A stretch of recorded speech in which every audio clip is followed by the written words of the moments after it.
All right, everybody. Welcome on in to NorCal Sports Network. Solo tonight. Laura's off, and Lou is in Atlanta, I believe. If he's back home, Lou, if you're back home, come on in. Welcome on in, everybody. Giants lose another game, and the best they can do now is 500.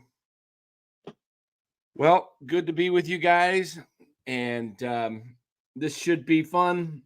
Giants now 79-81 with 2 games to go. And yes, Lou, your bets are safe now. The Giants cannot win more than 81.5. They cannot win 82. So it is complete. Giants. Hey, guys, you want to hear an interesting stat on the Giants and the Cardinals, the fate of 2 franchises? Since 2014, the last Giants World Series, the Giants have had 3 winning seasons. That's 2015, 16, and 21. So 15, 16, 17, 18, 19, 20, 21, 22, 23, 24. Yeah. Last 10 years, Giants have had winning seasons. Lou, just got back from Atlanta. Okay. I'll send you the link, buddy, if you're up for it. You come on in. I'd love to see you. Let me hold on one second here, Lou, and I will send this over to your email. And let me get my phone. Every time I open up StreamYard on the phone, it takes like 6 weeks to open. Here we go. All right. Invite guest. Okay. Hold on here. 1 second here while I send this to Lou. Okay. Done, my friend. We'll get to Farhan talking. I'll wait for you to come on in, Lou. Check your email. The link is in. Getting back to this, guys, though, the Giants, and I will pull up the article here and go over that with you. The Giants have had 3 winning seasons since 2014. Do you know the St. Louis Cardinals have only had 2 sub-500 seasons since 2000? So 24 years, the Cardinals have had 2 sub-500 teams, and the Giants have had 7 in the last just 10 years. Not to count, also, if you want to count 2013, that would be 8. 2008 would be 9. 7 would be 10. 6 would be 11. And 5 would be 12. So 12 out of the last 24, the Giants have been under 500, while these Cardinals only twice under 500. Giants, I mean, Farhan has destroyed this franchise. It's a joke. And when Lou comes on in here, we will pull up or discuss the article that I just read. Wow.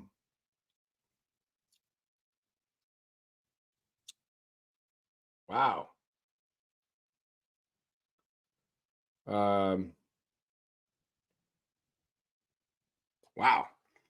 So Lou just sent me some pictures. Crazy. Yeah, a horrible hurricane there. What was the name of that hurricane? Helene or something like that. At any rate, a lot going on in Major League Baseball this weekend with the finals of the wild card standings. It's going to be interesting. Yeah, exactly, Mark Graves. We're going to cover that article. Farhan having an epiphany about playing young players. He's just trying to save his ass. The Joker has to go. Exactly. I commented on Twitter.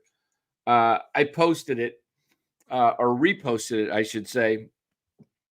The crazy thing is he just said the same thing about Ramos in the offseason. Oh, I regret not giving Ramos more bats last year. And then he does the same thing. This guy is clueless, has not a clue to what he's doing. So he's got to go. It's I do think, guys, you're going to see it Monday. I really do. I think it's going to happen Monday. He's going to be out of a job. And yeah, that's crazy, Kyle. Mets and Braves are going to play a doubleheader on Friday or Monday. And one of the teams is going to have to travel to San Diego. It looks like both might get into the playoffs. The Arizona Diamondbacks lost tonight, and the Mets and the Braves hold the tiebreaker over the D-backs. So the D-backs are one back in the loss column. So what that means is both Atlanta and the Mets have to lose at least two. But there's a possibility of that because they play each other, and somebody's going to lose one of those games for sure, right? We know they're playing twice. We know one team's losing one of them. The question is, does that team that loses one lose both, or they split? So the other thing that could happen is the Mets, as they did tonight, they lost to the Milwaukee Brewers. And the Braves won. Fantastic game by the Braves pitcher. Max Fried went 8 2/3. Couldn't get that final out to have a complete game shutout, but they still got the shutout. And we'll go over those standings. So let me see here. Yeah, exactly. What happened to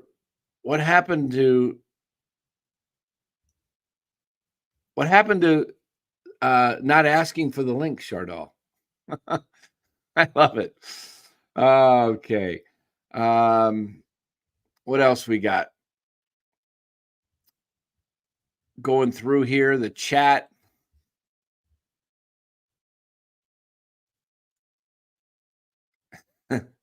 Yeah, a 2-game heater.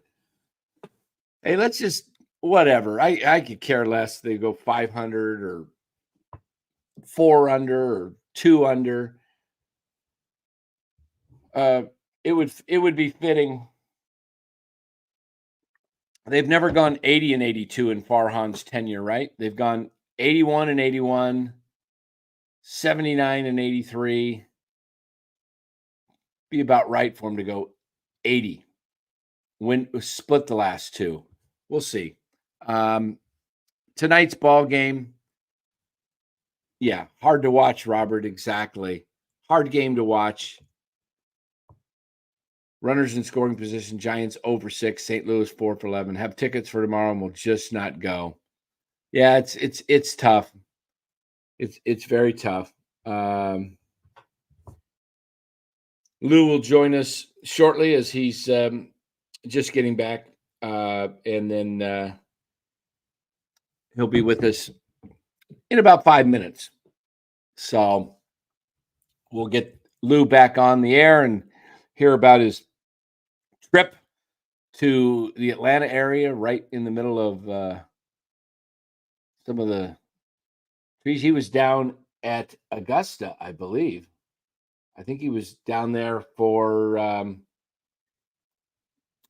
well, I'll let Lou explain it, but what he does for work.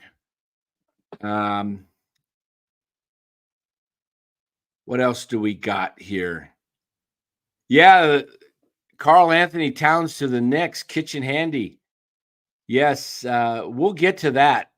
We'll get to that trade. NBA basketball season is upon us. Camps are opening. I like what the Warriors are doing. I think the Warriors are going to be a top 5 defense this year.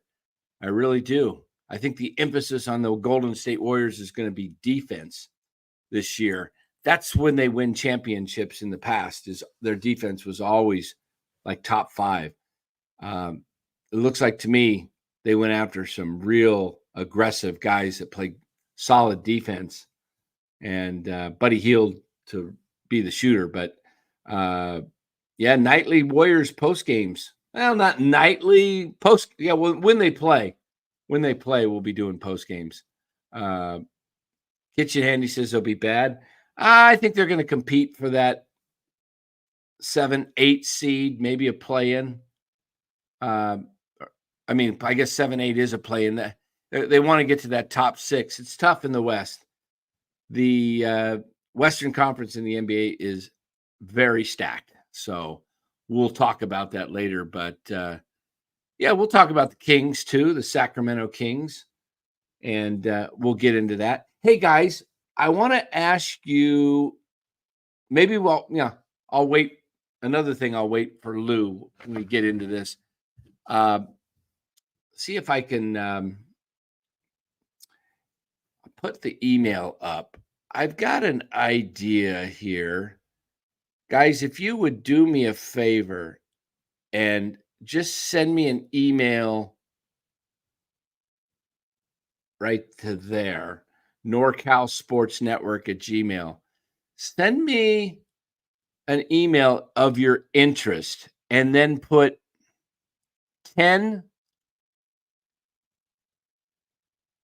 or 25. Okay.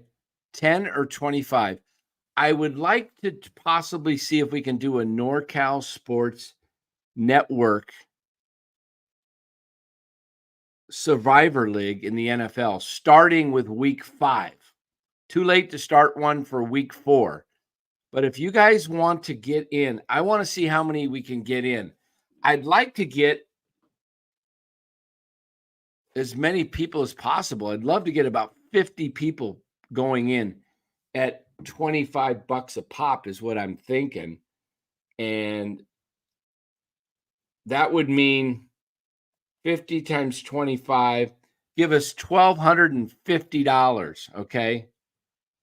We'll pay how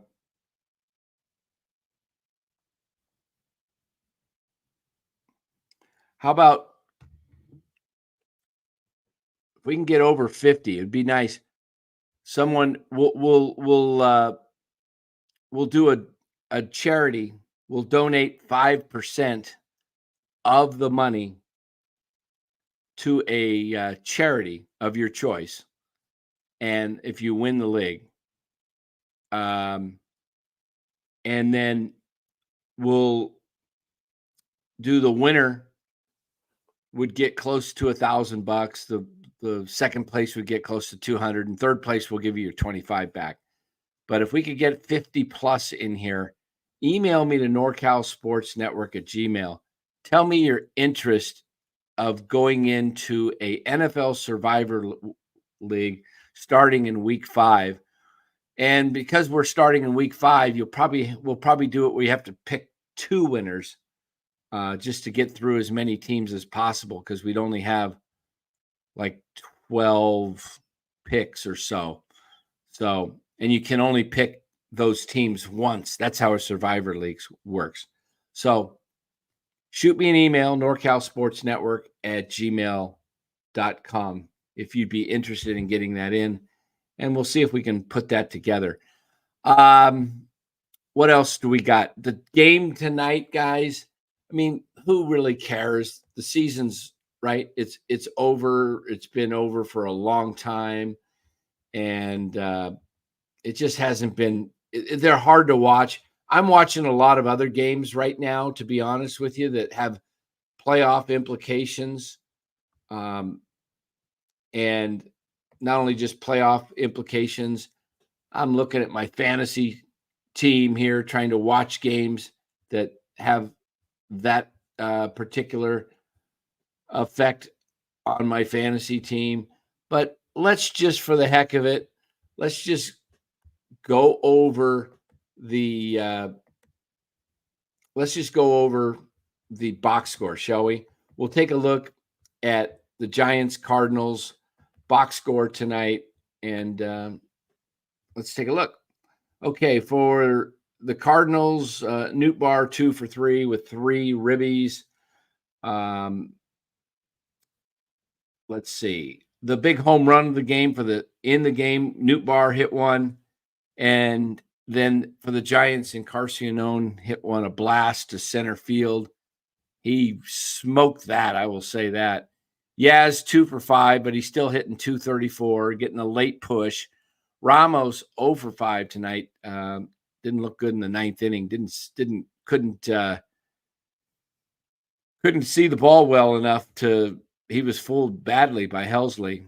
Wade 1 for 4. Chapman 1 for 4, hitting 246. Looks like he's going to be over 240 for the season, even if he goes 0 for his last 8. He's got so many at bats, I think it'll only drop his batting average about 3-4 points. So Chapman will end up over 240. Slightly off on that one this year. But Wisely 2 for 2. Who cares? They bring up Casey Schmidt to pinch hit and take a spot in certain situation. Look, this platoon crap, I just hate it. I really do. Just let these guys play. If you're gonna make up your mind, pick Schmidt or Wisely and just play them. I mean, you're platooning guys when you platoon guys like that, they get worse.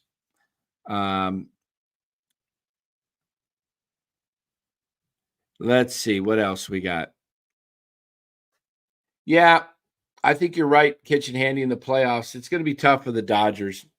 They're going to have to outslug teams, and that's not going to be easy when you're facing top pitching, and the Dodgers pitching is just decimated, their starting pitching. I mean, even Yamamoto's not pitching great. He goes tomorrow in Colorado, see what he does, but going to be tough. Going to be tough. Yeah, Shardal, if you want to get in the Survivor League, let me know. Let me check my email and see how many people have responded. Hold on here.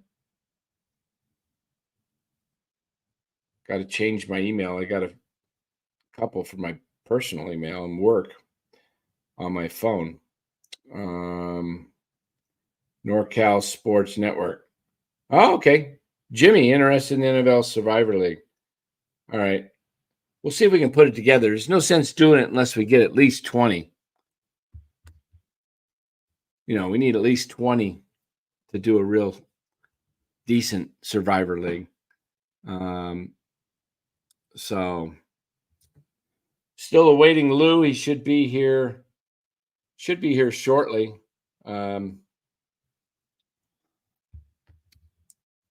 We'll find that out and shortly. Let me get rid of this.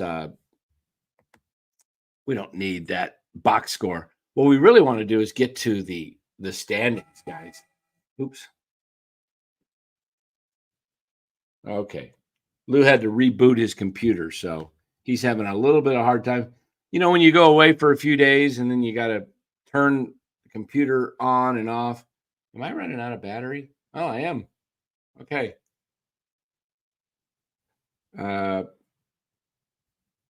Yeah. No worries, Lou. Not active for 8 days, the computer. Yeah, it takes a while. So hold on here. Let me get this. Okay, there we go. Kitchen says no chance with that terrible starting. Hey guys, if you're in the chat, would appreciate you guys go ahead and hit that like button. It would be great. Give us a like. I know less people are watching now as the Giants. Nobody has interest in the Giants.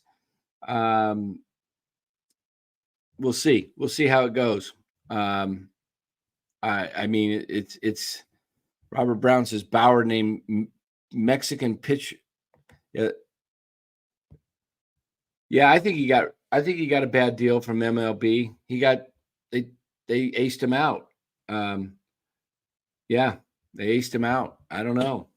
So I don't like. I wish I would have picked him up. So yeah, I don't agree. I think Trevor Bauer would have been great for somebody's team. Would have been great. So we'll see. Let's see what else we got in the chat, guys. My interest in the Giants is simply when they fire Farhan. Absolutely. 100%. I agree. I 100% agree, Robert. They got to. That is the only interest I have. And I think it's a high percentage personally. So we'll see. I would, if I was a betting man, I would bet that Farhan is going to get fired. I would definitely I would definitely say so. I would say, for me personally, I don't want to sound the bell too much. I think it's for me like 98%. For me, it's like 98%. So that what do I know though? Mitchell and Ness, what's the timeline for them to fire him? I think if they really want to make a statement, they do it Monday. They should do it on Monday. If they're serious, if they know, just get it done. Get it done. So,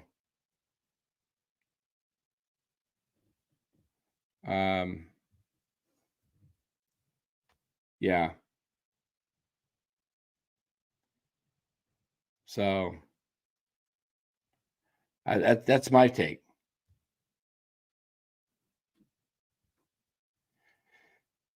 But what do you guys say? What do you think? Mitchell and Ness, that's the question. 1 week, 2 weeks? I say get it. Yeah, right. Mark Graves says rip Band-Aid quickly. Yeah. So I am trying to look. See, is Lou there? No.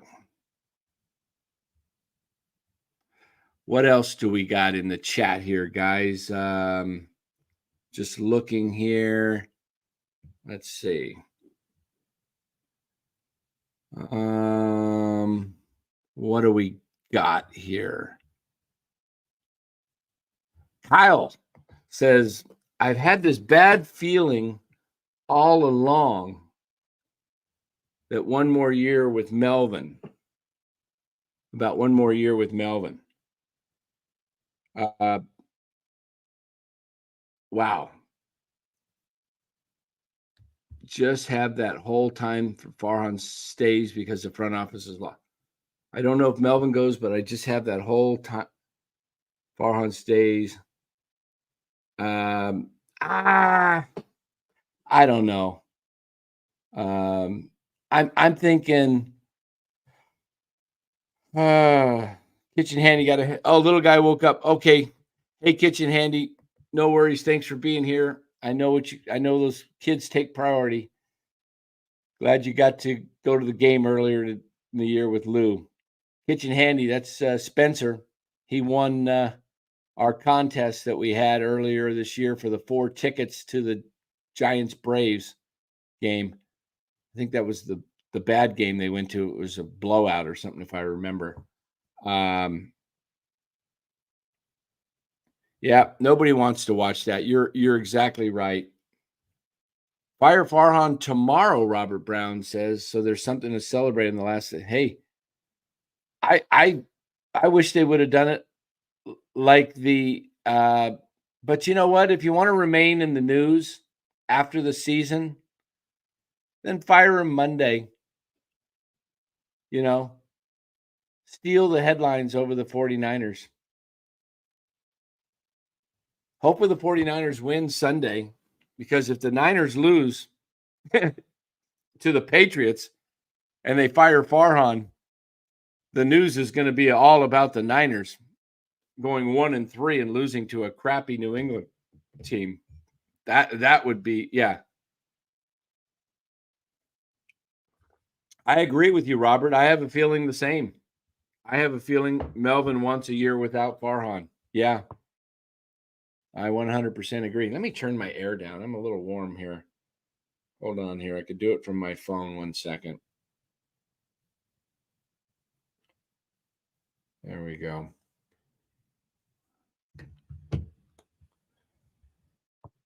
Giants had an in-game promo ticket. Oh, what do you guys think? Matt Chapman tonight, by the way, getting the Willie Mack Award.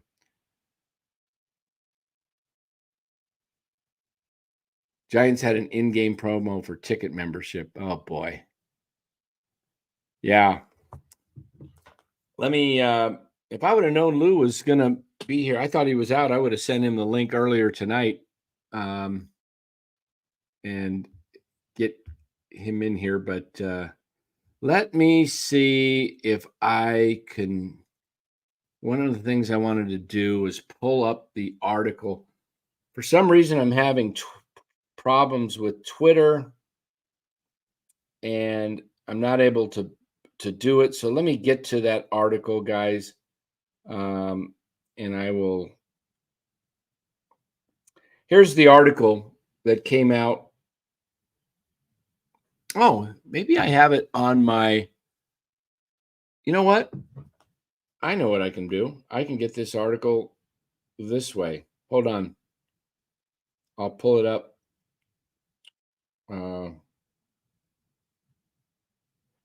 I'll pull it up from my email. 1 sec. Because I subscribe to the NBC Sports Bay Area. So let me pull that article up and we'll go over that. Hey, that's an app you guys might want to look at, is NBC Sports Bay Area on your phone. It's free if you want to. It looks like, let me show you what it looks like here. Hold on. I got to find the app. I got so many apps here. Okay. This little one right there, NBC Sports Bay Area. See that peacock? Oops. That one right there. And then the C is the Chronicle. So, come on. Get in there. App library. NBC Sports Bay Area. Subscribe to that app. You get the Giants coverage. You get Niners, Warriors, Sharks, whatever you want. Get that app on your phone. It's free, so you can pull up all the articles. Yeah, Crawford wasn't there for the McCovey Award. Jeez, I bet he can't stand the way the Farhan has done him. All right. We are ready for the man, the legend, Lou Marston. All right, back from Augusta, Georgia, and the crowd wants to give him a cheer. Yeah. All right, Lou, how's it going, man? Good. Hey, sorry, chat. Sorry, Dan, but when you're traveling for 8 days in the South and you come back and use your computer, sometimes it asks you to reboot. So did you have to did it do it 15 minutes? But yeah, I survived a hurricane. Did it do an update? Your computer do an update or something? Yeah. So you got to let it sit. But yeah, I was actually in Atlanta. I went to the Braves game against the Mets. And then, of course, the next two got canceled. Then I went to, which was Trust Field. I'm pretty sure that's how it's pronounced. Trust, but it's spelled different. And then I went to the Falcons facility because we needed to get some suites for the national championship game, which, of course, the college football is going to be playing there. And then we also needed to pick up some suites because Georgia Tech is going to be hosting Notre Dame there. And then one of the things I do is the Masters every year. And we had a meeting. And, of course, Augusta and Atlanta last night, probably around, I'd say, 1 o'clock your time, we got hit with a 97-mile-an-hour hurricane that went through Florida, Augusta. In fact, here's Dan. I'll tell you how crazy it was. About 4:30, it was so powerful, I thought it was an earthquake, right? But I went back to sleep because I had a wake-up call at 8 o'clock, and we lost power. So, of course, I didn't get a wake-up call. And then I sent you some of the photos where literally in Augusta, yeah, that's a freeway, by the way.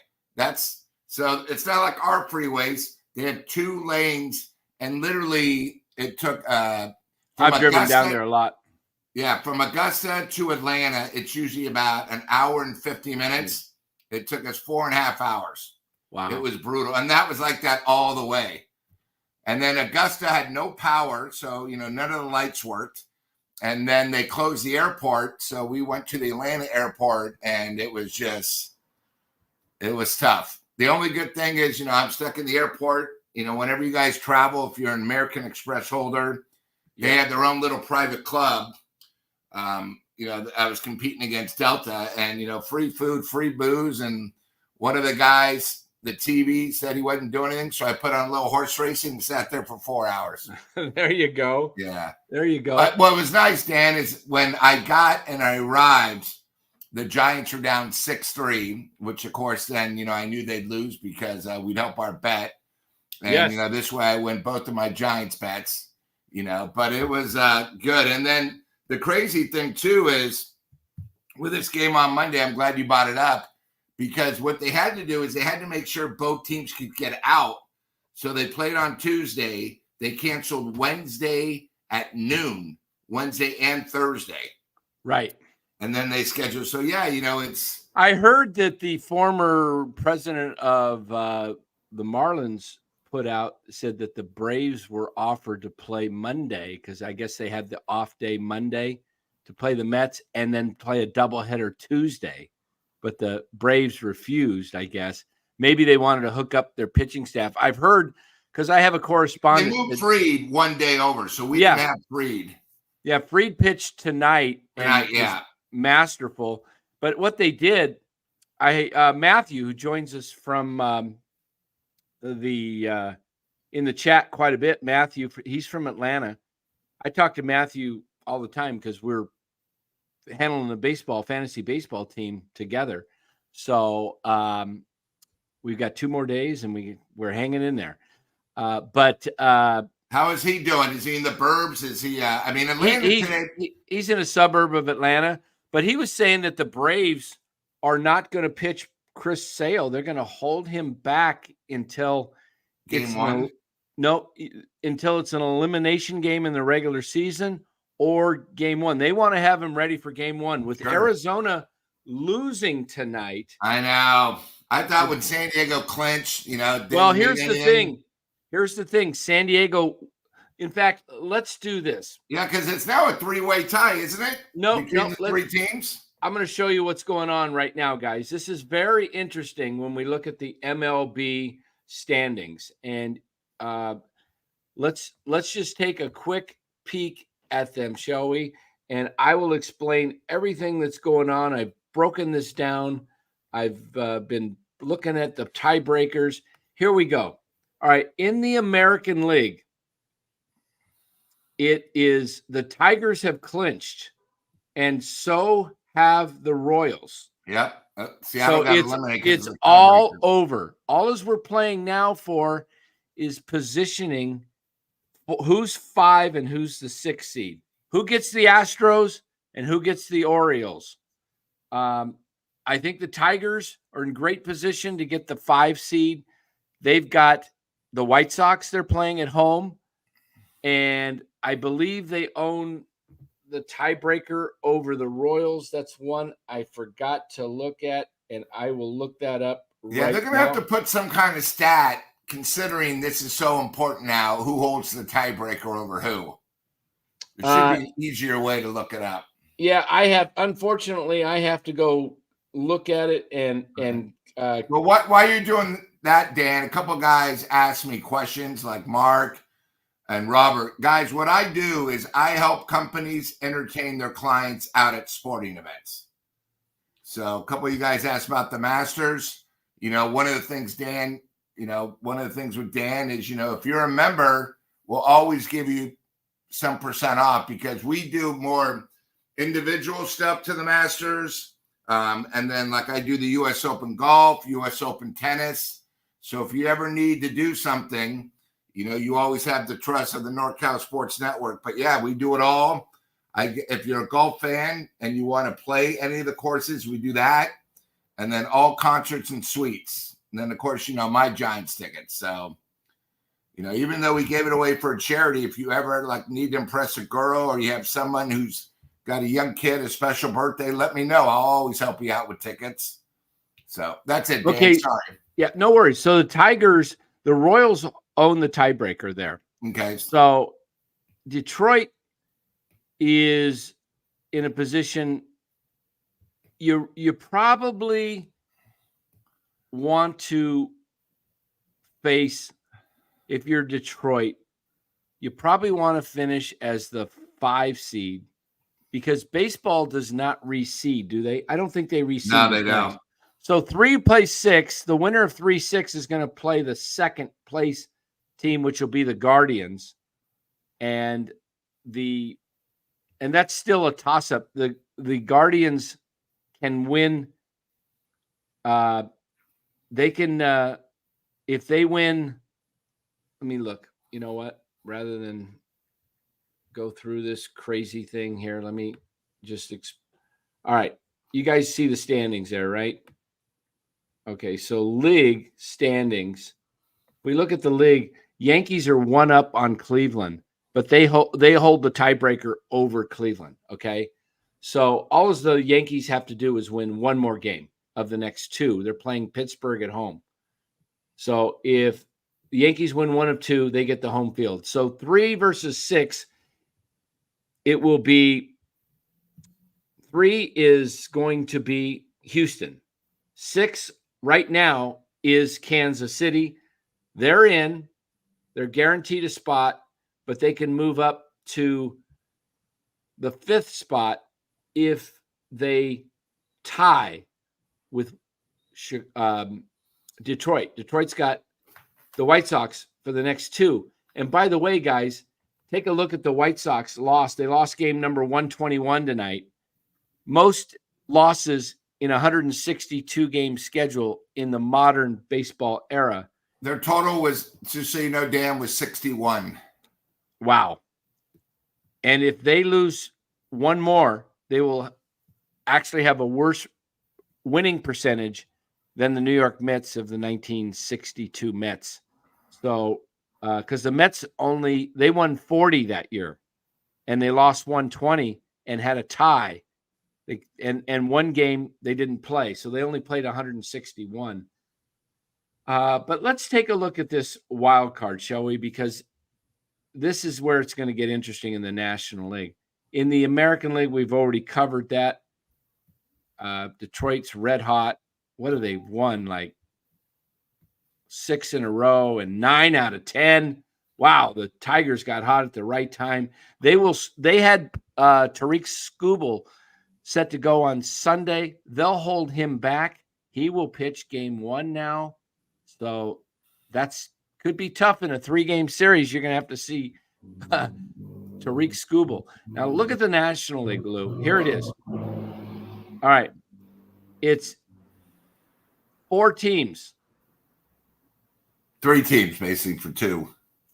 Well, 3 for 2. San Diego has clinched because you could see the most the Padres can lose is 70. You see that? They got 68. Yeah. So no one can catch them. So here's where it gets very, very interesting. guys, the Braves and the Mets are dead heat, and they've played 11 games, but they've got 2 left to play. Right now, the Braves have a 6-5 advantage. So the Diamondbacks, however, are 88, and they're in a real tough position. I bet if we look at their playoff odds, it's probably down to about 20%. Let me see. Do they put the odds in here? The playoff odds? I'm not sure. But you do know that. So the big thing right now is who's playing who and where. Yeah, that's what we're going to get to right here. Yeah. Okay, so the Padres, let me tell you about the Diamondbacks. They're 1 back in the loss column, but they lose the tiebreaker to both the Braves and the Mets. So that means for the Diamondbacks to get in, they have to win the next 2, and either the Braves or Mets have to lose 2. Now, we know the Braves and Mets, one of them is going to lose 1 for sure on the first game Monday. So one of them is going to lose 1.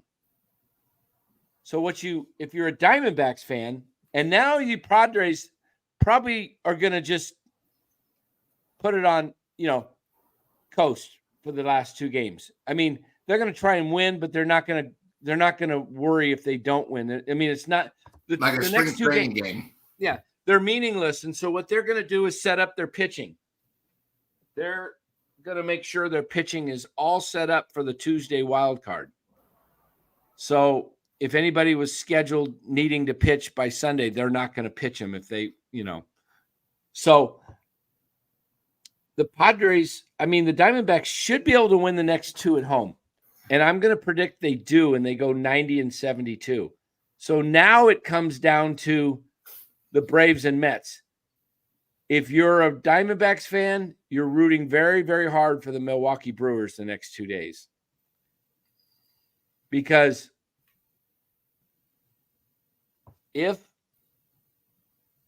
let's see, there's a possibility. Let's say this works out. Let's say the Diamondbacks go 90-72. And let's just say for kicks, the Mets lose the next 2 to Milwaukee and the Braves win the next 2. That means the Braves, that means the doubleheader. Let's say the Braves are, because they hold the tiebreaker. Let's say the Braves are 89-71, and the Mets are 87-73. The Mets can still get in by winning both games. They would tie Atlanta and win the tiebreaker by winning the series 7-6. But if the Braves win the first game, I don't think they play that second game. You know why? Braves got to get on a plane and travel.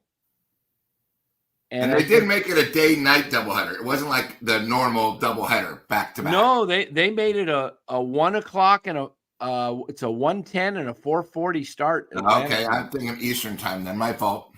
Yeah, they made it. It's only about 30 minutes in between the 2 games. That's because they got to play next Tuesday. So where it really gets interesting is, let's say they go in. Both these teams, what the Diamondbacks want. Here's what the Diamondbacks want. They want to go in at 90-72. The Diamondbacks win, and the Braves and Mets lose 1 game of their next 2. Because the doubleheader, they won't be affected. Well, here's how the Diamondbacks get in. Diamondbacks win their next 2. Mets lose 1 of 2 to Milwaukee. They have 72 losses. Braves lose 1 of 2 to Kansas City. They have 72 losses. One of them's going to lose 73 because they're going to play each other. Yeah. That's the way the Diamondbacks have to get in. If the Diamondbacks lose 1 more game, they are in big doo-doo. Yeah. So That's what I just said, Mark. You said it at 10:57. I'm not sure. I wasn't looking at the chat. I don't think they'll play the second game of that doubleheader if it's not necessary. If it's a three-way tie, everybody finishes at 90 and 72.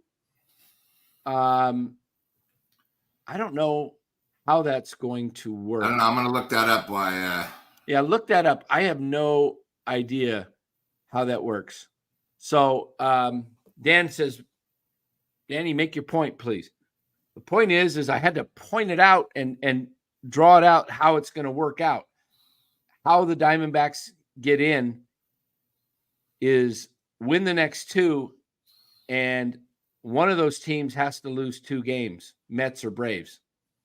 But if you're the Diamondbacks and you do win those next 2, and the Braves lose 1 to Kansas City and the Mets lose 1 to the Brewers, they're going to go in on Monday, each of them at 88 and 72. The Diamondbacks are guaranteed a spot because one team will have a 73rd loss after that first game. But they'll still play the second game unless the Braves win the first game. If the Braves win the first game and they're tied going in, I think it's over because the Braves own the tiebreaker and they would be up 7-5 in the series with the Mets. What gets really crazy is if they're tied and they split the first 12 games, then it becomes winner takes all. That's going to be crazy. You know what? Yeah, I'm still looking for it. They only have 2-way ties, not a 3-way. Lou, you know what's crazy? Yes, sir. What gets very exciting is if the Diamondbacks can go 90 and 72 and somehow the Braves and Mets are both 89 and 72, the Mets win the first game of the doubleheader to tie Atlanta, and they play the last game for it all. Loser goes home. Yeah. Because that would be the 73rd loss. So I think if the Diamondbacks lose one more, it's going to be really hard for them to get in because that means the Braves or Mets will have to lose 3 of their next 4. So it's kind of convoluted. It's a little messy, but I think. And then, Dan, do you see they're trying to get 90 wins? The Giants tried to build a team to get 84 wins. That's why they're out. Yeah, I think the Giants are building their team to win 87, 88, really. But they wouldn't have made it this year. Wouldn't have made it. The usual tie between 2 teams. Yeah.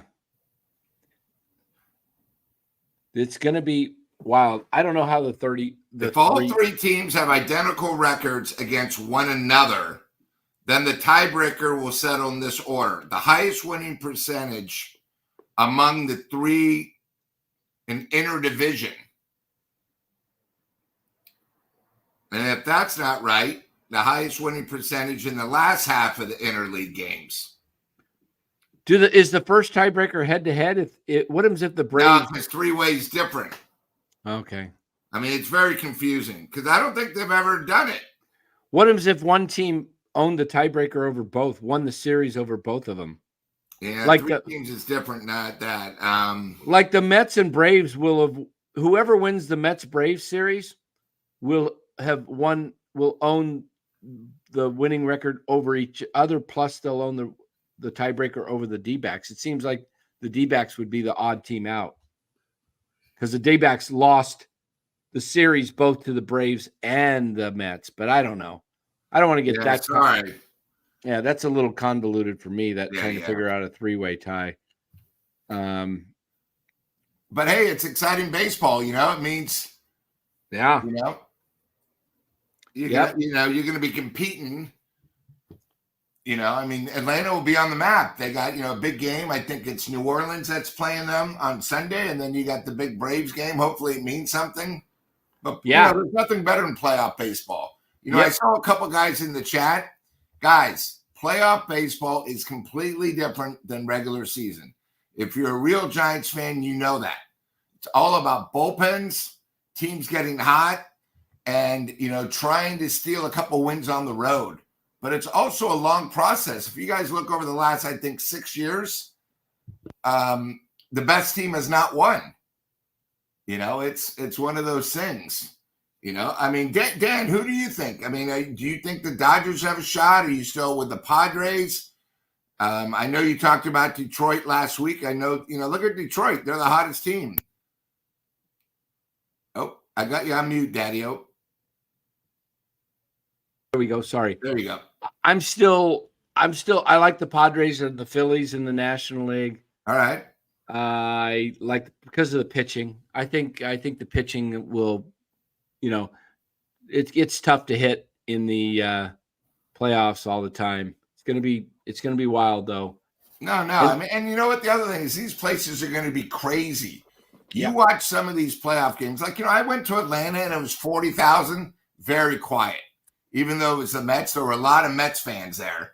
But, like the one thing is, you see the flags, everything, not really the Dodgers get like that. But, Philadelphia is one of the loudest ballparks I've ever seen during the playoffs. Yeah. You can barely hear it. But the American League and, the most important, I mean, I know what MLB wants. They would love the Yankees and Dodgers. But I don't think it's going to be like that. I think one league's going to have the favorite, and then there's going to be someone maybe we're not even talking about, like Cleveland, or possibly Detroit. Someone we're just, but that's what makes baseball so special. Yeah. Let's take a look at this. I want to share something with you guys. Sure. This article from Farhan tonight came out.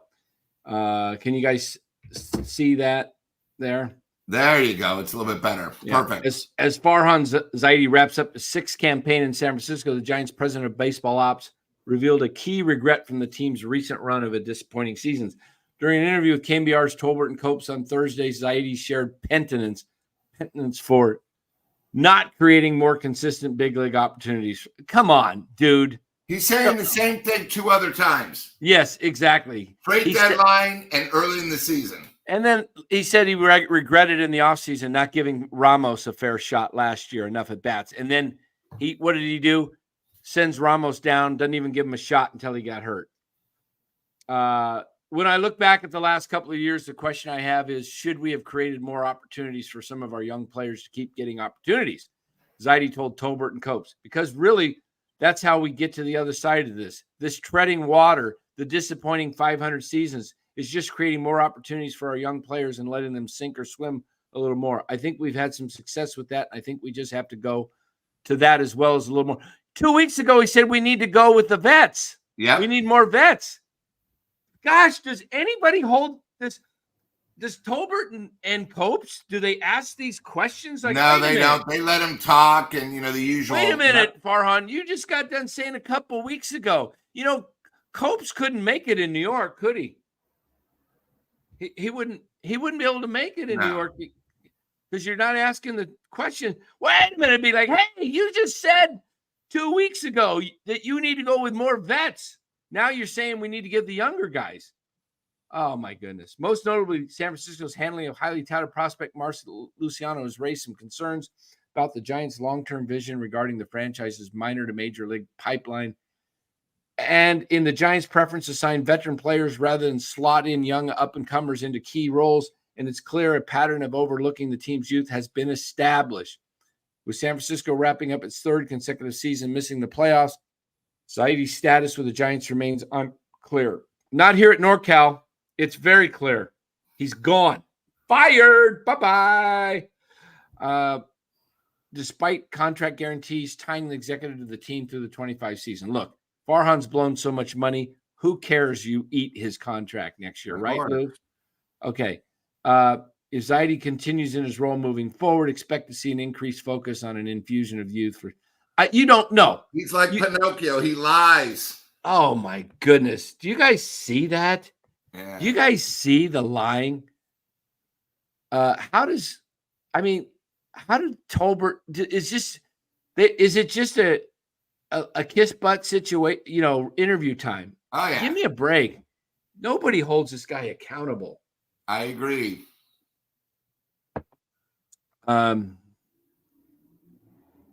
Yeah, exactly, Marcus. Exactly. Yeah, I saw the article. I wrote. I think he's he BS's so much. Farhan is the true Pinocchio. He basically tells you what you want to hear, but he doesn't do it. And it was like they keep saying you're going to do it. Well, dude, you're in charge of the lineup, so we know you're lying of who you put in. Yeah, I think he's just probably protecting his ass. But I think, Dan, you bring up a good point. I think the decision has already been made. Oh, it's made. It's made. So, he's done. I think Monday something's going to happen. Yeah, I think he's done. I really do.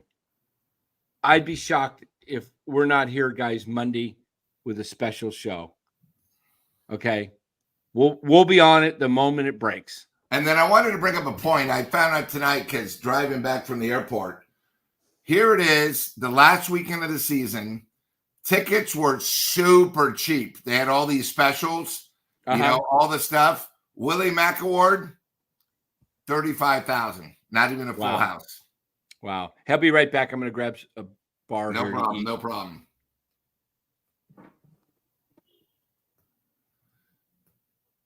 Ben, bam, boom. Yeah, there's another article stating we have the worst ranking farm system. It's, his job is he came in, fix the minors, give us some ammo for possible trades, and make us a winning organization. And he hasn't done it. I don't understand. It's so easy. Either he's done his job or he hasn't. There's no leeway. He has not done the job. But yeah, San Jose Sharks says, hey, why wait until Monday? I would do it Sunday night too, but I think the Giants are looking, they want to hire somebody, but I think this team, so here it is. If they don't make a move on Sunday or Monday firing Farhan, that means they're waiting to get somebody else who's in the playoffs. That's what I'm thinking. I think it's one of those things. So,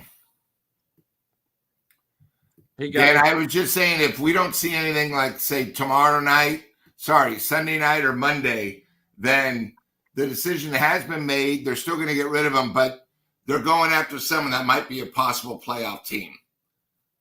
That's what I'm thinking, because I think he's gone. I think they can still fire him and just say, we're. And Robert, if you couldn't sell your tickets online, why don't you talk to Dan about trying to sell your tickets online? There's so many people that aren't going. Yeah, it's nobody's interested. No. They are going to fire Farhan. I'm convinced. And guys, that'll be the next time I put a Giants hat on.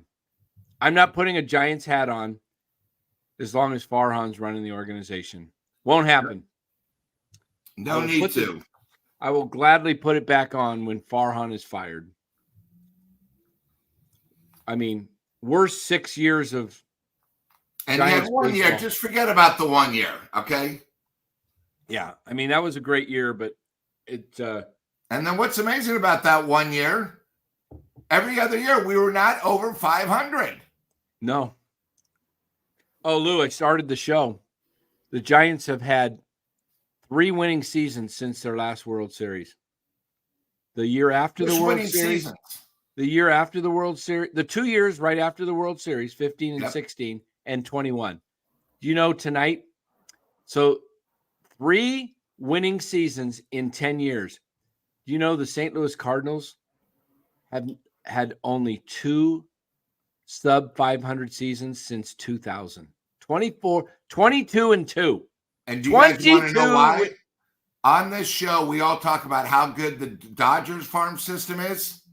The Cardinals have the best farm system, guys.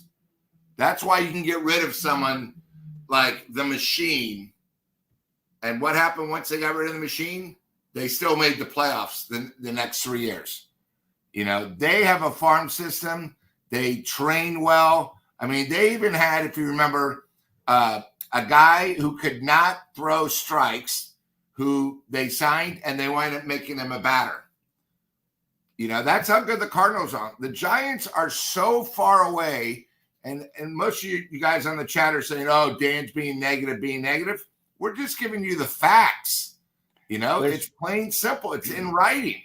They have no farm system. Bleacher Report, Lou, this week while you were on vacation. Yeah, I saw somebody in the chat said we're the worst again. They rated them the worst farm system. And that's, Bryce Eldridge is ranked 50th in MLB right now. And again, he's 50th, guys. He's not in the top 10, but everyone thinks he's our savior. These are the Giants we're talking about. Yeah, people get too crazy because we don't have anything, and everybody gets super excited. Like Bryce Eldridge. Look, he's going to be really good. I think he's going to be I agree. A excellent ball player. He's probably going to be a 35 to 40 home run guy. But look, he's 19 still. It might take him a few years, and they have nothing else behind him. Nothing. Remember Von Brown? We were all excited about Von Brown. He hasn't made it to AAA. He hasn't made it out of AA, and he hasn't done well. No. And he's like 43 years old. Bishop. Yeah, Bishop. Another guy. He's 26. Why did we draft another catcher? You hear the same thing about how good these guys are. And then here's the problem. We have so many homers. Like Susan, why I'm in Atlanta, so it's a 3-hour difference. All she talked about was the A's. I know she used to work for them, but she works for the Giants now. Okay? Since the Giants are doing bad, she doesn't make any comments. Everything's about Eldridge. Oh, the youth and, Yeah. In fact, you know what? Let's cover the A's real quick. Good segue. Oakland A's final game at the Oakland Coliseum yesterday. A sellout crowd somewhere in the 47,000 range. They win 3-2. I don't have the emotions about the A's that I do of the Giants. No. But I do recall, in the 70s, in 74, 75, 14 years old, I'm taking BART from the Concord BART station, getting off at the Coliseum exit and going to the A's game with my best friend. We were 13, 14, 15 years old. We went by ourselves before we drove. We took BART. We were going. It was a different era. We were able to go safely. There was no, it was just a different world. Today, can you imagine being 12, 13 and going into Oakland by yourself? I think the big problem, Dan, and nobody's really bought this up, and I think I bought it up a couple weeks ago on the show, is everybody's upset about Fisher leaving.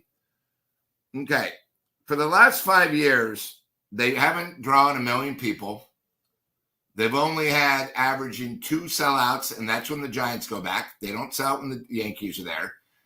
And the other thing is, if you have anyone to blame, and a lot of this chat might be too young, but when the Oakland Raiders left Oakland because they wanted suites and a different ballpark, they went to LA.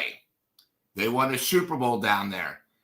The Oakland city government, and we know how Oakland is run so well right now, basically offered Davis guaranteed, hey, we will give you suites, and we will also guarantee every single game sold out. So when the Raiders came back to Oakland, where it was a party for the, maybe the first half a season, and they screwed up because the Giants PSL was so successful. If you remember back then, the Raiders was a disaster. They had like 6 different options. No one knew what they were doing. So then they built Mount Davidson. First couple of years, it was fine. But you got to remember at that time, every time the A's got a good player, because they didn't really have much money, they would trade him again. That's what Moneyball then came. They had to go a different way. But even though the A's, when Melvin was a good manager in my mind, and Chapman was good back then, they still didn't draw. So if you're an owner that you're putting a decent ballpark in, you're maybe 75, maybe you're close to 500, like the Giants. You're not spending money.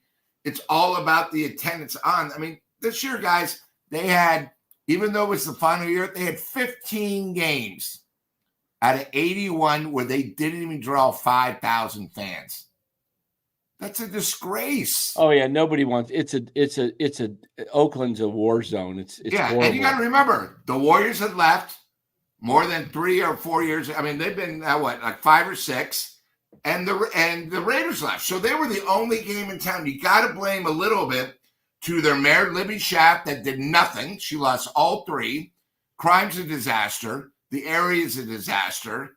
So you guys got to blame a little bit on some of the government. Everyone hates Fisher for moving, but let me ask you a question. If you were the owner, Dan, of the A's or any of the chat, and you had a chance to go to Vegas, get a new stadium, do all this, wouldn't you do the same thing? Yeah. I mean, everybody blames him, and I understand it. I get it. But they weren't drawing for years. And even, I don't know. And maybe it was the ballpark, but the city of Oakland, look, if, you vote these type of people in that don't care about sports. That's the other problem. Yeah. And you get a mayor who she's like, oh, the Oakland Coliseum's fine. I mean, they don't care about sports. They have and the government, the politicians in Oakland are a joke, and in San Francisco too, for that matter. But I mean, you keep voting these type of people in. What I don't understand, and I get on my high horse about this, is how these cities continually vote in the same type of people that just do nothing to help the cities. I mean, look at Oakland. In-N-Out Burger by Hagenberger Road closed. 7 retail places have closed at that exit. Yeah, I mean, what are you doing? And that's like right next to the Coliseum. And they screwed up the airport trying to change the name, so people flying into Oakland think it's San Francisco. Oh yeah, they change it to Oakland San Francisco International Airport? Yeah, yeah. I mean they just. Exactly, Robert. Good point. You got to get somebody like, when I think of the Giants, when they were going to leave, right, it was a lot different. If you see when the A's leaving, it was the fans that revolted, but none of the people or any millionaires stood up. So let me buy you the team. Look, like Art Agnes, hey, we got to keep the Giants here. That's why the Niners left. At that time, Newsom, they spoke a good game, but they never followed through. And again, most importantly, you get these people in charge. They don't care about the fans. They don't care. And it might be the best thing. The A's are going to have fun in Sacramento, because they're going to change the ballpark. Also, people aren't seeing this. The Giants AAA is going to get a lot of benefit because you're going to change the ballpark for the pro team. And then they go to Vegas. And you know what? Vegas, once the overrated LeBron James. Yeah, I said that. He's not the GOAT. When LeBron finally retires and he gets to own a team in Vegas, Vegas will be how New York was with the Yankees and the Mets are both good. Yeah. It's going to be so special for them that even someone like me, I'll buy tickets and work my ways when the Giants go play the A's in Vegas. Sacramento's a little bit different. I want to go when the thing, but I remember the A's too. They won the world championship in the early 70s, and they didn't have a radio contract on opening day. No, couldn't even get them to listen to them. Couldn't find it. Then ended up with Cal Radio. It was a joke. Yeah. Kyle McKiernan says they voted the same idiots in for a half a century. They destroy the place and run on fixing it, but continue to get more radical and trash it more. Then people finally get tired of the. Look. You keep voting these clowns into office, and you get what you deserve. I mean, I don't understand how people what whatever. I don't want to get too much into politics, but I'll start another show one of these days, another channel, and let her rip. I won't hold back. I'll play you what really is going on out there, guys. What's really going on? People need to really wake up because it's not good.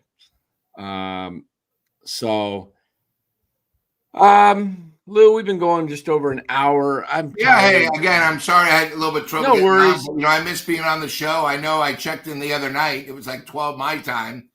You know what? Why don't we do a little game here? Finish up. There you go. Let's finish up. Oh, while you were gone, we did our top 10 NFL quarterbacks currently, and we did some top. Let's do top 10 quarterbacks, Lou, all time.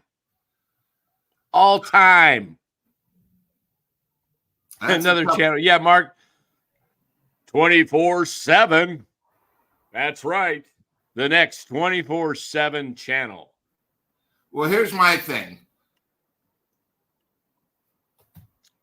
It's obviously we're going to have about 4 or 5 the same, but I think what makes a great quarterback? The other thing is you got to remember when you go back a little bit to the 60s and 70s, I think it's more all about the ring. And, passing wasn't as big. So I bet you if you do your 10, my 10 won't be the same. Yeah, I'm sure it won't be. I don't even have it figured out yet. I'm just gonna wing it. Okay. All right. Let me get a paper. I got paper right here. Let me get a pen. All right. Let me put my top 10 together.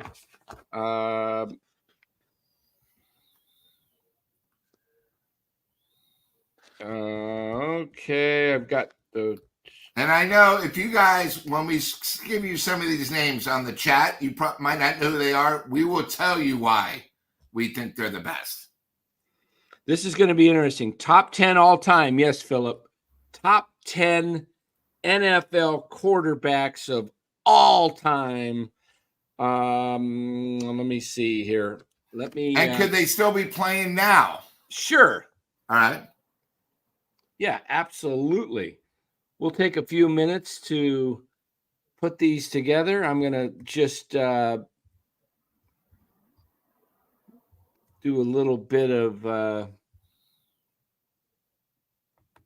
let me see if I can do this. This is going to be hard. 10's a lot. Yeah, it is.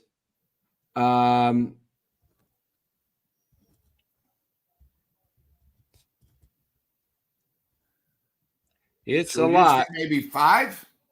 I'm doing 10, baby. All right, I'm in.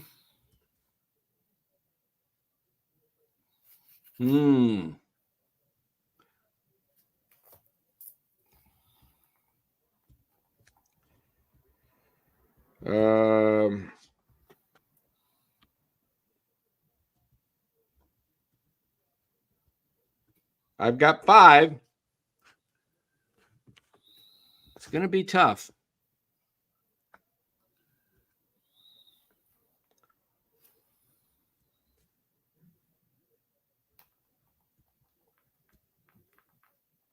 Guys could change too, so.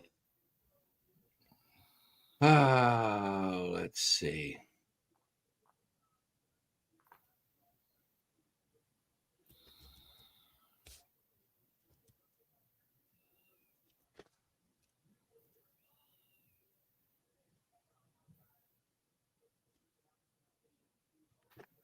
Okay, let me see.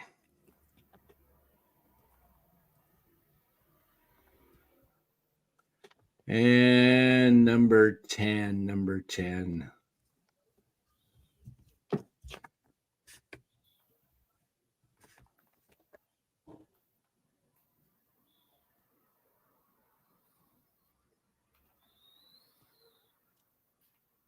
All right. I got my 10. I got 1, 2, 3, 4, 5, 6, 7, 8.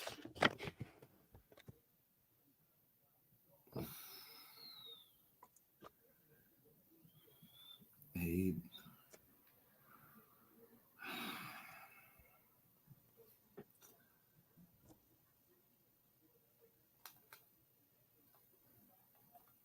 Nine.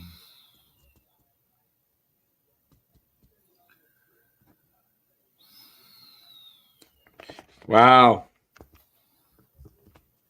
You're not gonna believe who I have as my 11th quarterback. All right, I got my 10.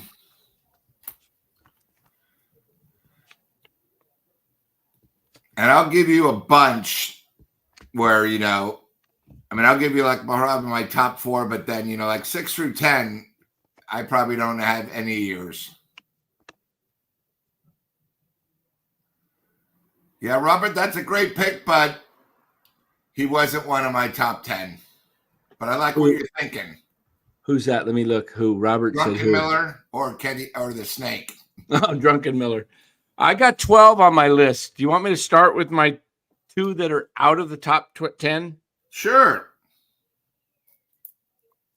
All right, here we go, guys. Some of you guys aren't going to agree with this list. And I'll do 12 just so we're on the same page. Okay.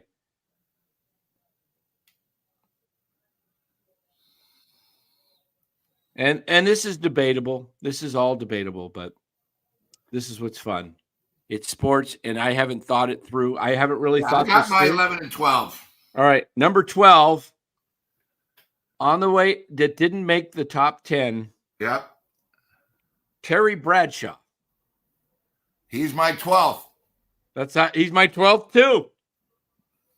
Okay, we're interesting.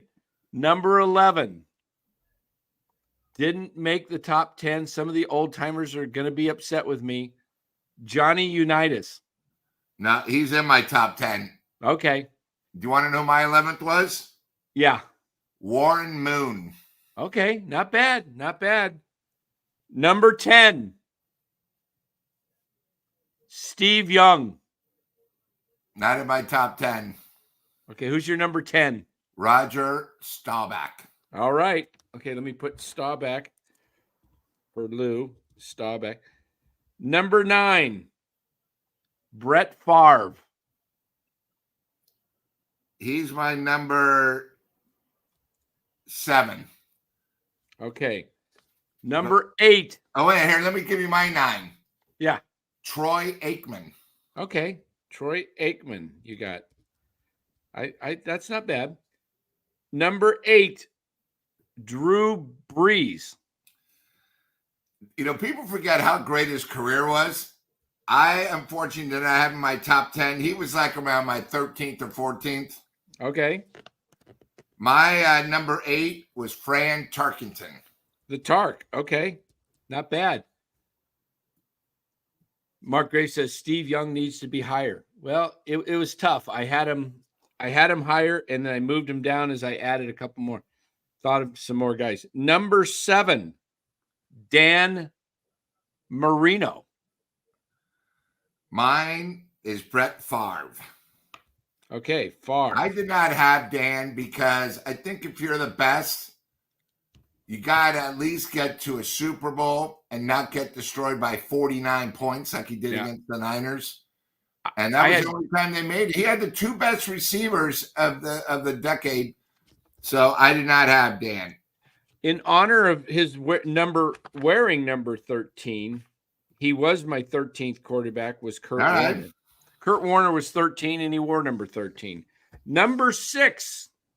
Some people might think this is too low for him, and I left him at 6, and he can move up. Patrick Mahomes. I got him a little bit higher. Yeah, I was going to. But my number 6 is John Elway. Okay, that is my number 5, John Elway. My number 5 is Peyton. Okay, you got Elway at 6, and who's at 5? Peyton. Okay. My number 4, Aaron Rodgers. Did not put Aaron up. I didn't want, Aaron's had great, but, I think Brett Favre was a better quarterback. Aaron Rodgers. Okay. I think Aaron is better, but okay. The chat's gonna hate me, by the way. I got Rodgers number 4. Number 3. Oh wait, so that was number 5 for me. Was Peyton? Yeah, who'd you have it for? Brady.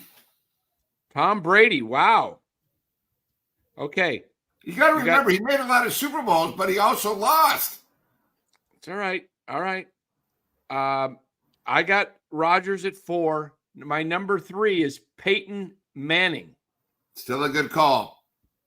I had him at 5. Number 3 is Mahomes because he's sort of like Stephen Curry. He's changed the game. Yeah. And he's knocked the Niners out. And, the other thing, too, is he is so young. And I'm Marcus Tanner doesn't even have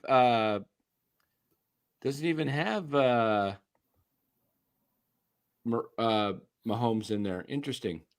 All right. So you got your number 3 was Mahomes. Yep. My number 2 all-time quarterback, Joe Montana. Johnny Unitas for me. Johnny U. Okay. And my number 1 quarterback is Tom Brady. Yeah. Not even close. And you got Joe. Of course. Okay. Never lost.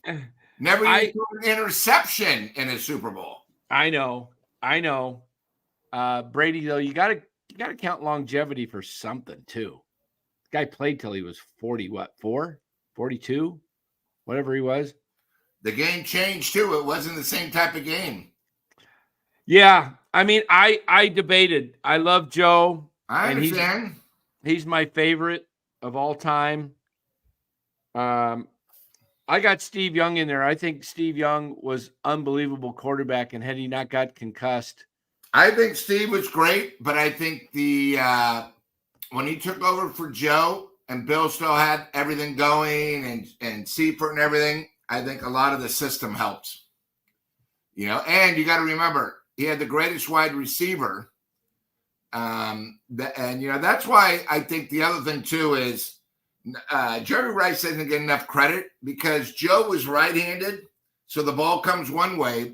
When he went to Steve Young, the lefty's completely different. I don't understand why people don't think Jerry Rice isn't one of the top 10 players of all time. But that's just me. Oh, I have Jerry Rice as the top. I have Jerry Rice as the greatest player of NFL history of all time. I think what he did at the position, he was the best all-time player, just as a total player. And I think Mark Graves brings up a good point. They've changed really for the scoring, and now you can't hit a quarterback if you look at his shoe when you're tackling. It's a penalty. But again, guys, one thing about these lists, Dan sees it one way, I see it. In the top 10, probably everyone's going to have maybe 5 or 6 different. But you got to remember, like when Johnny Unitas played, they ran the ball like 75% of the time, maybe more. Somebody on the chat brought up Joe Namath. Joe had the golden year, the Alabama boy, but you know what? He never won again. His teams weren't even that good.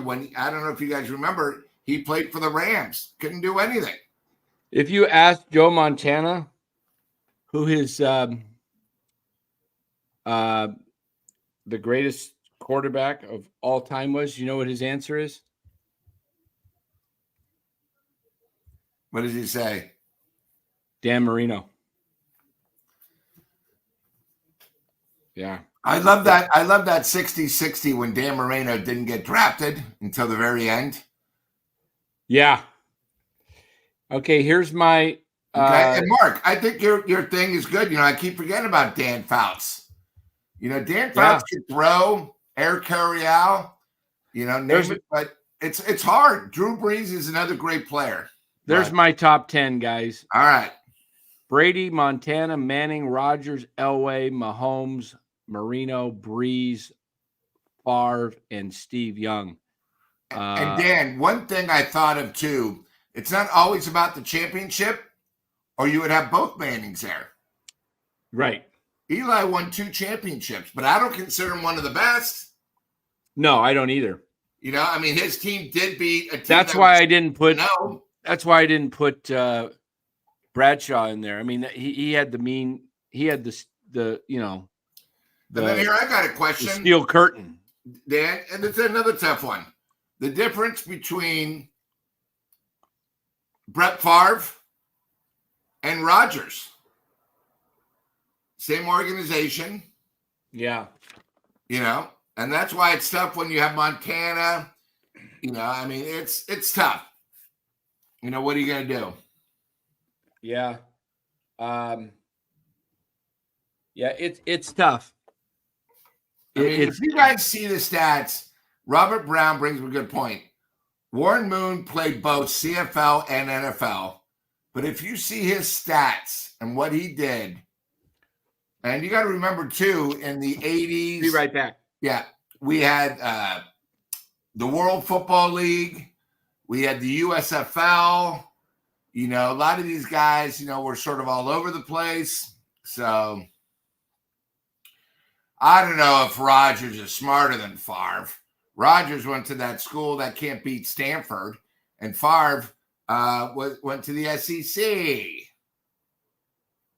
I mean, Rodgers right now, you think he's smarter? That guy sort of, in the offseason, does some strange things.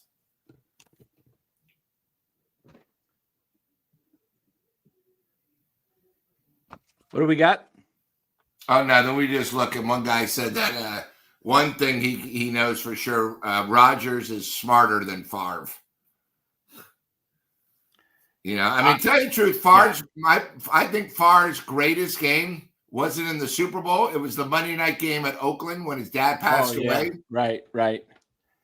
Yeah. He had a lot of interceptions, but he had a rocket arm. So your list was Joe Montana, Johnny Unitas, Mahomes 3. You had Brady 4. Yep. Manning 5, Elway 6, Favre 7, Tarkington 8, Aikman 9, Staubach 10. If people don't know who Troy Aikman is, you might know about the announcers. Niner fans know how great Troy Aikman was. You know, and it was so funny. Back then, each team had a chance. If the other team was as good as that, they would have won 6 straight Super Bowls. Because the NFC Championship every year was who was going to win it. They were so far ahead. They were almost like how the Celtics and Lakers were. You knew who it was going to be. Philip says he's putting Elway over Rodgers, Dan, in all caps. Getting very upset right now. He says, I'm putting Elway over Rodgers, Dan. Like, not even close. Not even close. Well, chat, I don't know if it's not even close. I think if you watch Rodgers, what he's done with some incredible, I mean, man, they should have had more titles for sure. Green Bay. Elway won 2. They had to go to the Super Bowl. If you remember, the Niners beat them 2 times there at Green Bay. Yeah, has the Broncos ever had another quarterback decent besides? I mean, they had Elway? Manning. Yeah, they had Elway. They got Manning for a couple years. So yeah, but it was all about they had Craig Morton. Yeah, I mean, he wasn't the same Manning. No, because of his neck and all that. But guys, let's see who's had the best. You know, like, I mean, guys, people forget when Elway, he had the 3 amigos. He had 3 great receivers, all with over 1,000. So let's see who's had the best. Let's do this. We're just having some fun now, guys. Let's look at this. Best quarterback. Which teams have had the best quarterbacks ever? Okay. So let's take the Bills. Let's just start at the top. I think who's better? You got to go Jim Kelly 1, right? He made 4 Super Bowls. Josh Allen 2, right? Yeah, and then maybe Joe. I was always a fan of Joe Ferguson, way back. So nothing great. I mean, you had Jim Kelly, okay, and then you've got okay, New York Jets. I mean, I guess you're looking at Joe Willie, right? Yeah, Richard Todd was good for a while. I'm trying to think. Nothing great. They haven't had a lot of great quarterbacks. Okay, so we're gonna come up and see who has the best quarterbacks, and we'll break this down. All right, now you've got. Oops, I didn't present that. I thought that was you guys were watching that. I'm gonna do this by the standings so you guys can see what we got. Can you see that now? Yeah. Okay, so we did the Jets and the Bills. Dolphins. It's Marino and was it Don Greasy? Wait, Bob Greasy. Bob Greasy. Don Shula. I got Don Greasy. What am I? Don Shula. Bob Shula. Bob Greasy. So it's Marino and Greasy, and they haven't had a quarterback since, have they? No. Patriots, it's obvious there. It's Brady and then Bledsoe. Steve Grogan. Yeah, he got him to a Super Bowl, 80s? They got crushed. I don't know. 2? Okay, so there's your 3. Pittsburgh, it's Bradshaw and Ben Roethlisberger, yeah. Roethlisberger. So those 2. Baltimore, this is I guess they used to be the Colts, but they're still the Colts. So we'll go Baltimore. They won a Super Bowl. Superstar. I guess it's just Lamar, right? And he's not a superstar, but he's a good quarterback. He was MVP last year. I mean, okay. Cleveland, Bernie Kosar. Brian Tony Eason in New England was not bad. Yeah. Joe Flacco with Baltimore, we missed him. Okay. So we got Greasy there, Mark, for Miami. So Cleveland, who do they have? Brian. I was a big fan of Brian Sipe. Brian Sipe, the mistake by the lake. But they never had superstars that big. Cincinnati had Ken Anderson and Joe Burrow. Yeah. Oh, Bernie Kosar, we forgot with Cleveland. Bernie Kosar, yeah. Thanks, Mark. Cincinnati, Kenny Anderson and Burrow. Yeah.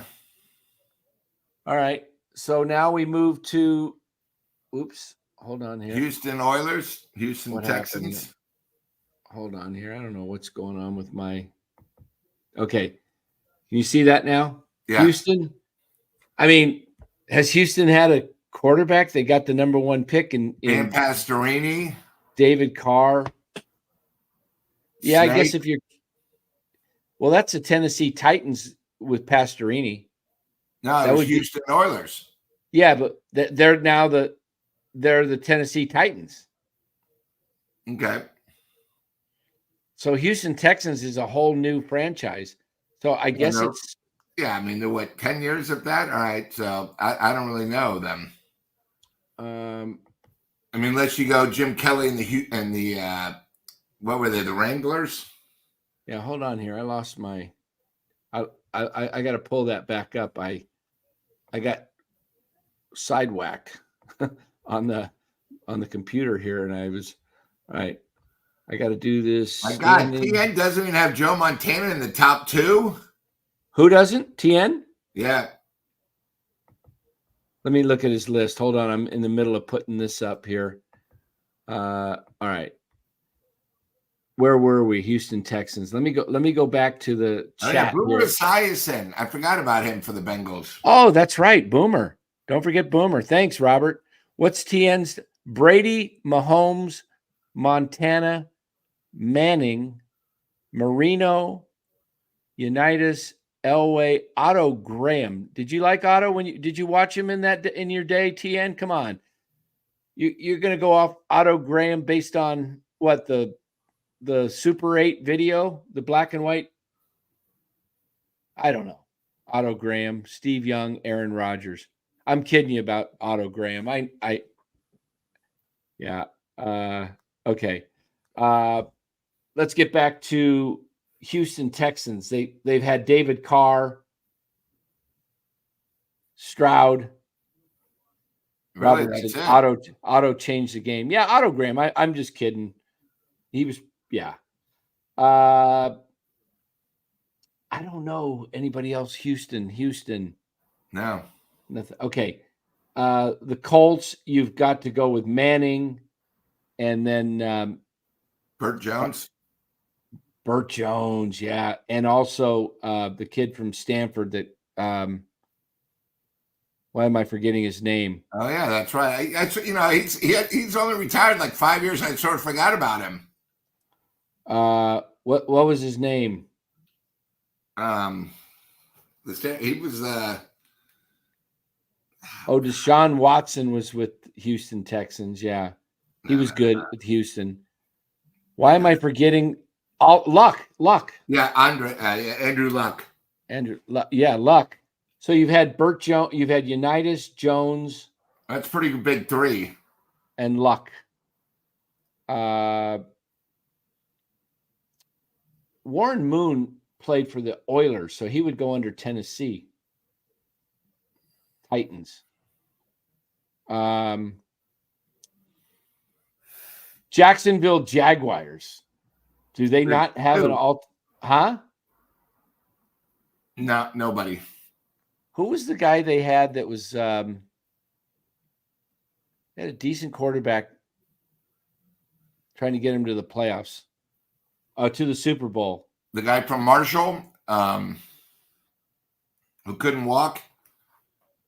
The Jets had the guy from Marshall. Oh, that's right. They had him. The Jets had the guy, Chad Pennington.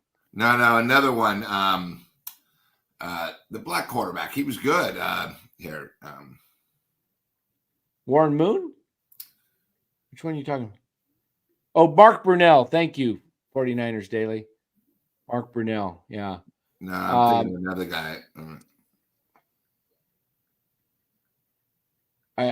Tennessee Titans. I guess you got to go with Warren Moon because that's part of the Oilers. Ryan Leftwich. Oh yeah, Leftwich. Yeah, not much. Warren Moon would have been Tennessee's, and McNair, Steve McNair and Warren Moon, because that was the Oilers. Steve McNair was pretty. And Dan Pastorini, he would have been with the Houston Oilers. Yeah. Okay, the Chiefs. Obviously, it's Mahomes, and you had Lynn Dawson in the 60s. Yep. And then you had Todd Blackledge.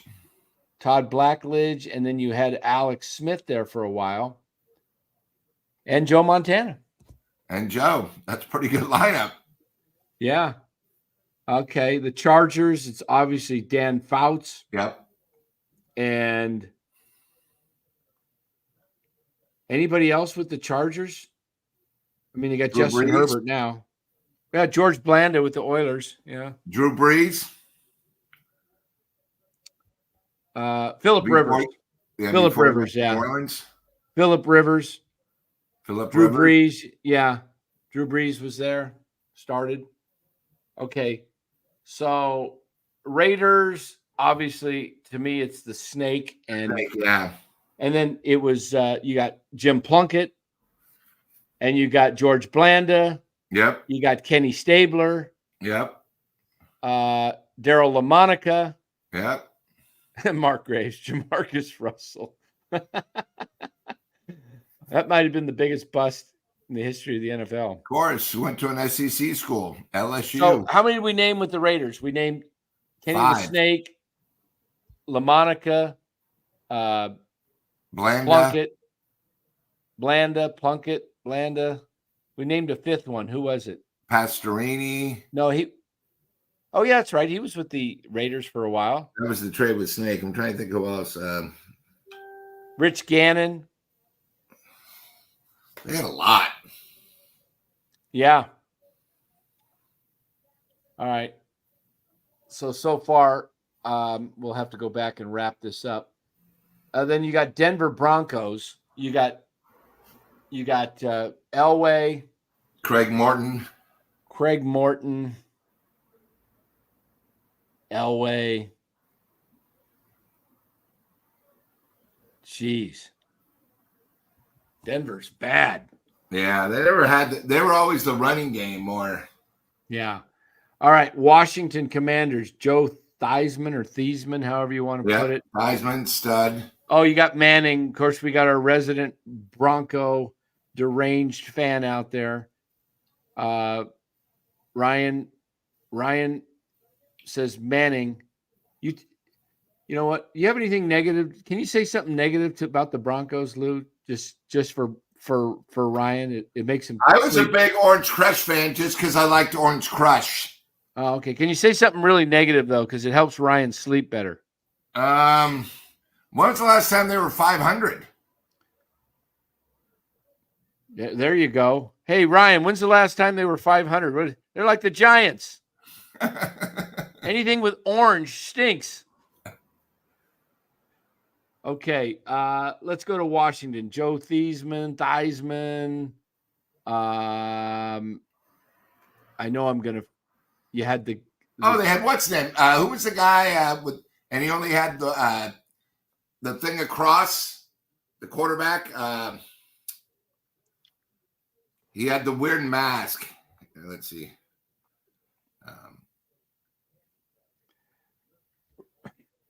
Ryan's going to have a hard time sleeping tonight again. But that's what this show's all about. Billy Kilmer. Oh, yeah. Sonny Jurgensen. Sonny Jurgensen. Griffin. He had that bum Kirk Cousins. He had Griffin for a little bit. And I never saw Sonny Jurgensen, so, I can't say him.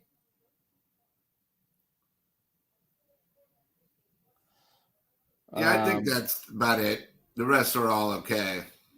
Doug Williams, Philip just said, won a Super Bowl. Super Bowl. Yeah. Let's see. Did Randall Cunningham play for Washington? I know he did with Philadelphia. All right, Philadelphia, you got the present QB, Jalen Hurts. You've had Randall Cunningham. Ron Jaworski. McNabb.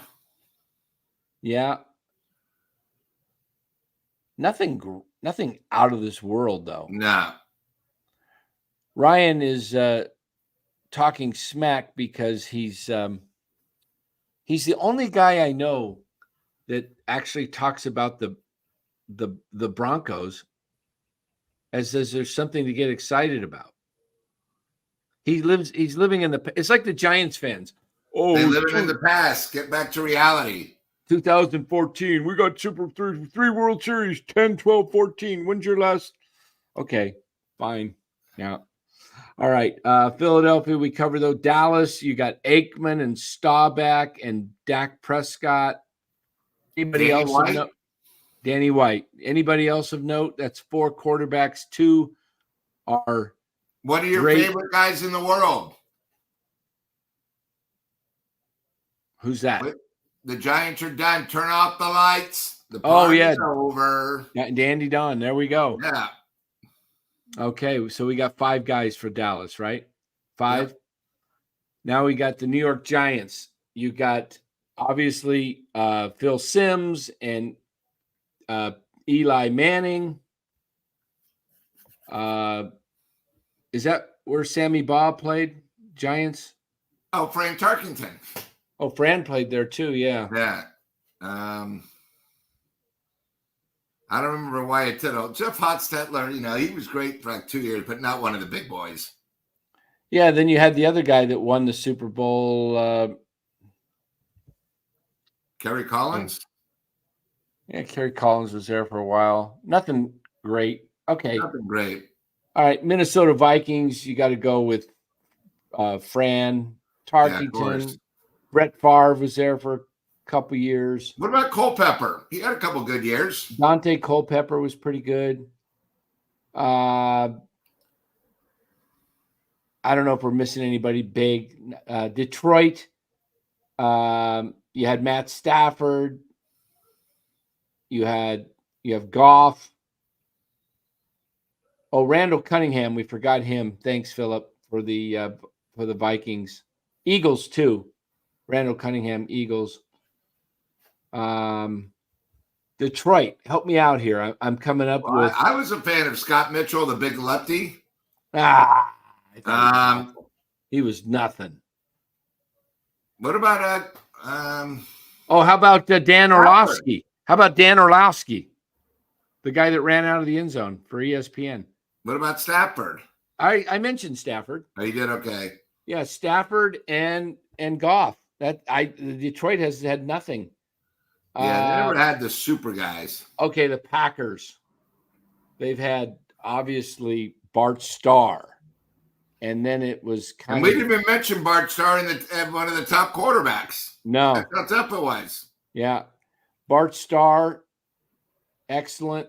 And then they kind of went doldrums for a while. They had, I remember they drafted Rich Campbell 5th out of Cal, 1980.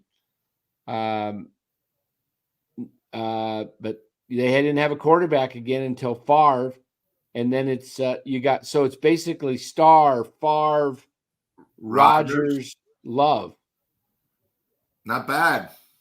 Starr, Favre, Rodgers, Love. Okay. Lynn Dickey, that's the guy that was in there in the middle. And Mikowski, or whatever his name was. Yeah. Oh, yeah. Robert Brown says Bobby Lane, Detroit. Chicago Bears. Ugh. This is bad. Bears. Jim McMahon. That overrated coach, Jim Harbaugh. But, I mean, Bears might be one of the worst, along with the Jaguars have had nobody. I mean, you got I'm thinking of Bears. I can't think of any Bears. Can you? No. All right, Saints. Archie Manning. Agree. Drew Brees. We mentioned Jim McMahon, yeah. Archie Manning, Drew Brees. What was that one quarterback? I remember I went to a couple games when I lived down there. Bobby Hebert? Yeah, Hebert. Bobby Hebert was not bad. Bobby Hebert, but then they had another guy. I can't remember. Jim, don't call me Chris Everett. He didn't play for the Saints, did he? Yeah. Oh, he did? Oh, Kenny the Snake played for him. That's right. Mark Graves said, yeah. Sid Luckman for the Bears. Wade Wilson. He played with the Vikings and the Saints, I think. Okay. So Tampa, you got Brady. Tampa. What do they got? I just remember Brad Johnson. Oh, Testaverde. Yeah, Vinny Tester. I mean, these aren't great quarterbacks. No. Doug Williams. Not a lot of great quarterbacks for Tampa. Atlanta. Steve Bartkowski. Remember him? Oh, I keep forgetting about who played for Tampa. Steve Young. Before he got traded to the Niners. Yeah. Steve DeBerg. But these aren't, they weren't great. They weren't great then. Atlanta had Steve Bartkowski. Yeah. Michael Vick. Wait, didn't Bartkowski go to Cal too? Yep. Number 1 pick out. Yeah. We mentioned Archie Manning for the Saints. Robert. Yeah. We mentioned Archie. Who else? Michael Vick, of course. Matt Ryan. I think didn't we mention Archie Manning for the Saints? I think it was the first guy. Yeah. That was the first guy you said. Yeah. Tampa, mentioned Brady already. Obviously, Brady. Who else was with Tampa? We covered. No, we can't. What are we on? Atlanta. Yeah. Bartkowski, Michael Vick. What do they got? Kirk Cousins now? I mean, yeah. I mean, a good friend of mine was with a guy named Chris Chandler who played for the Huskies. yeah. But yeah, they haven't had really the superstar. Carolina. The I know three guys only. I'm drawing a blank. He's in Cam the news. Newton? Like Cam, yeah, thank you. Steve Berline, Jake Delaham. That's the guy with the Saints, Jake Delhomme. Yeah, and then I think when they were good, or maybe early, Rodney Peete played for them. Yeah. Wow. Pretty weak. A lot of teams, not much in quarterbacks. No. Okay, here we go. Now we're going to get to NFC West. I was a huge fan of Jim Zorn. Jim Zorn, the lefty, yes. Jim Zorn, Russell Wilson. Yeah, Robert, we mentioned Michael Vick for Atlanta. Jim Zorn, yeah. Thrown to Steve Largent. Yep. Jerry Rice went there too. Didn't he end up getting cut with? Did he end up? That was his last place, Seattle, I think. Yeah, I think so. Okay, Jim Seattle Zorn probably would do maybe 2 or 3. Yeah, Jim Zorn, and Russell Wilson, right? Yeah, Russell. Warren Moon played there. I mean, shit. Trent Dilfer won a Super Bowl. I think he threw only 7 passes that game. All right, now we got the Rams. You got to go. Well, the Rams have had a lot. Vince Ferragamo, John Hadle. Well, he was with the Chargers too. Hadle. Forgot about John Hadle with the Chargers. Yeah, Vince Everett. I mean, not Vince Everett, but I like Pat Hayden. Jim Everett, Pat Hayden. Yeah, Pat Hayden, Vince Ferragamo, Jim Everett, Jim Ghost, Sack Everett, Kurt Warner. Kurt Warner, absolutely. Yeah, he's the best on turf. Yeah, Kurt Warner, Jared Goff, Matt Stafford. Yeah, there you go. Joe Namath was there for a bit. Yep. Warren Beatty, the actor, played for them in the movie. That's right. I can't think of anybody else. Niners, you got to go John Brody. Who was before Brody? Was it Tittle?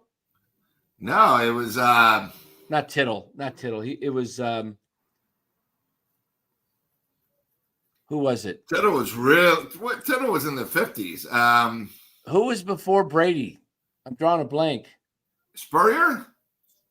No. So wait. So who are we looking for? There was an all-timer that played with in the old days. Wyatt Tittle was in the 50s. I thought he played with the Niners, didn't he? Yeah, in the 50s. Yeah. But yeah, it was Tittle. Yeah, Tittle, and then then John Brody, and then after Brody, early 70s. Steve DeBerg was late, but Steve Spurrier was our quarterback. I remember that. Oh, Plunkett. Plunkett was here for a while. Before DeBerg. We forgot Plunkett with the Patriots, too.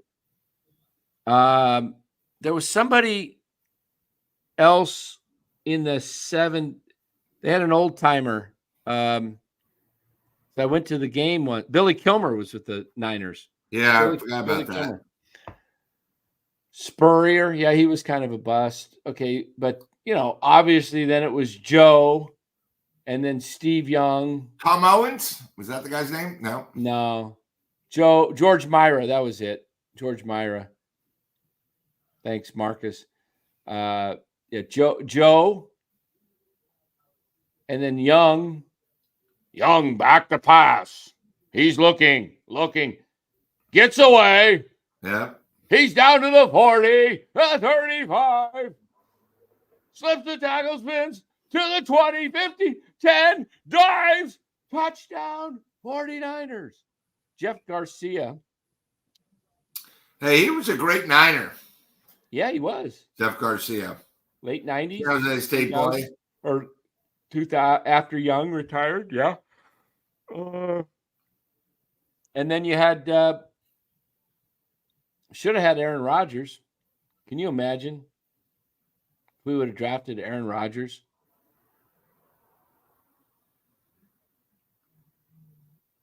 Guy